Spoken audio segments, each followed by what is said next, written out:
So in childhood stage, when we talk about the psychosocial development of childhood, this is also very important part of the personality of the child. क्योंकि इसमें जो psycho social की जब हम बात कर रहे होते हैं तो बेसिकली हम ये कहना चाह रहे हैं कि इस स्टेज के अंदर जो है बच्चे किस तरह से सोशलाइज करेंगे और उनके अंदर जो सोशल स्किल्स हैं वो किस किस्म की होंगी। इस वक्त इस टाइम पे वो लोगों के साथ जो है वो फ्रीक्वेंट सोशलाइज करना चाहते हैं या जो है वो अपने आपके साथ जो है मसरूफ़ रहना ज़्यादा पसंद करते हैं या वो दोस्त बनाना ज़्यादा पसंद करते हैं। मतलब किस किस्म की सोशल एक्टिविटीज़ जो है वो चाइल्डहुड में बच्चे पसंद करते हैं, ये हम डिस्कस कर रहे हैं। तो अर्ली चाइल्डहुड जो स्टेज है बच्चे उसमें अब अपने जो उनकी जो फ्लुएंसी है लैंग्वेज की वो अच्छी हो जाती है, होल सेंटेंसेस बोलते हैं। दूसरे नंबर पे वो अपने इमोशंस को एक्सप्रेस कर सकते हैं। अब उनको ये समझ आना शुरू हो जाती है कि कहाँ पे रोना है, कहाँ पे हंसना है, और they can stop themselves to just show the emotional instability and they show the stability in emotions। तो ये बड़ी इम्पॉर्टेंट जो है उनके अंदर चेंज और इम्प्रूवमेंट आ रही है।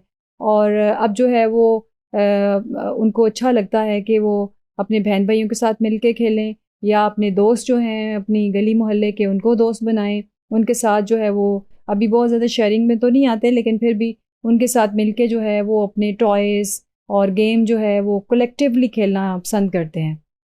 इसमें जो अपनी नीड्स और मूड्स हैं और वो भी बच्चों को पता है कि अपने मूड्स को कंट्रोल करना भी सीख रहे हैं।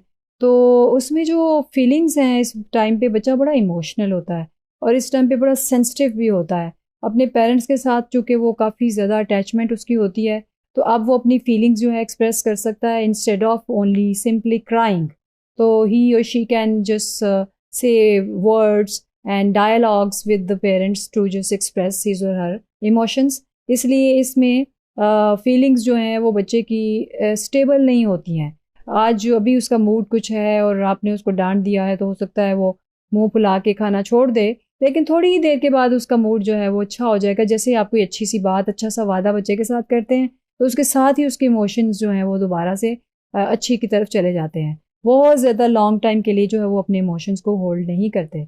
ये इसलिए इस स्टेज पे बच्चे को डांट डपट की बजाय अगर प्यार और मोहब्बत के साथ उनके साथ जो भी बात मनवानी है अगर वो सलूक किया जाए तो बच्चे जो है वो बहुत ज़्यादा अच्छी तरह रिस्पॉन्ड करते हैं। जब आप उनको डांटना शुरू करते हैं और अथॉरिटेटिव बन के कोई काम करवाना शुरू करते हैं तो बच्चे आपको आगे से नेगेटिव रिस्पॉन्स करते हैं और हो सकता है वो आपके सामने उस वक़्त जो है वो नेगेटिवली एटीट्यूड ना दिखा सकें लेकिन आपकी कोई फेवरेट चीज़ तोड़ सकते हैं या आपके घर की कोई चीज़ ख़राब कर सकते हैं, जिससे वो शो होता है कि वो अपना एग्रेशन जो है वो इस तरह से निकालते हैं। तो इस स्टेज में बच्चों का जो मूड है वो मूडी कहलाते हैं। इस टाइम पे क्योंकि उनकी इमोशंस में स्टेबिलिटी नहीं है तो हम इसलिए उनको मूडी बच्चे भी कह सकते हैं, लेकिन ये नॉर्मल उनके अंदर जो है वो चेंज है, ये नॉर्मल एक शिफ्ट है जो उनके अंदर आया है।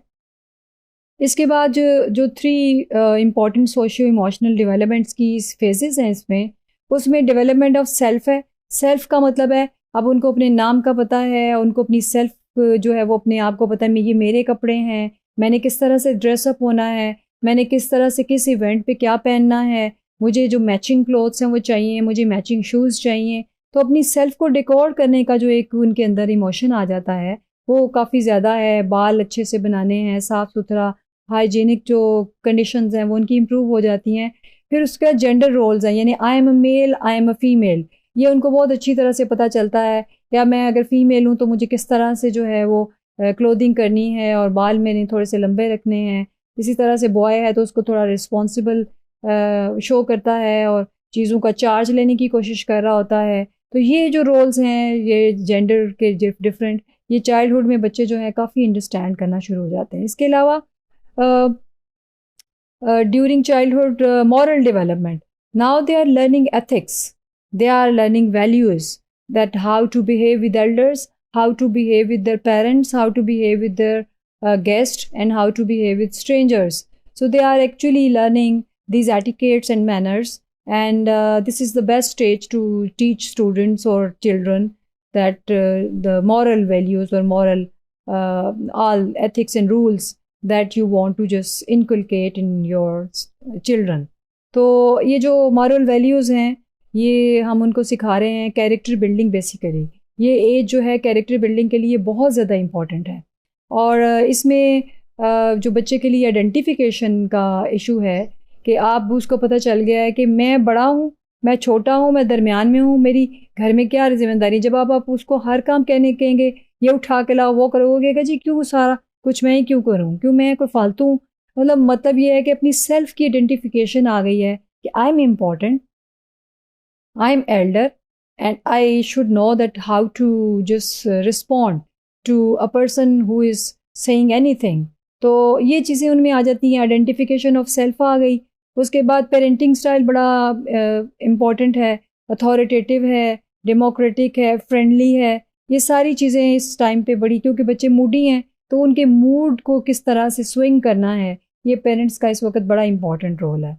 फिर उसके बाद सोशल आइडेंटिफिकेशन और सोशल कंपैरिजन कि आई एम इम्पॉर्टेंट और मेरे दोस्त हैं जी, मेरे दोस्त आएंगे तो मैं ये काम करूँगा, मैं बड़ा हूँ, मैं छोटा हूँ, मेरे बहन भाई हैं, मुझे रिस्पॉन्सिबल होना चाहिए। ये सारे रोल्स की आइडेंटिफिकेशन जो है उसको पता चलती है और उसके मुताबिक रिस्पॉन्सिबिलिटी जो है वो लेने की कोशिश करते हैं। आपको पता है बच्चे बाप की तरह क्लोथिंग करना शुरू करते हैं, लड़कियां दुपट्टा लेती हैं अपनी मदर की तरह। तो ये सारी चीज़ें बच्चे समझना शुरू हो जाते हैं कि हमारा रोल ये है। तो this is the role identification, this is the time of the self identification. This is very important stage in childhood development.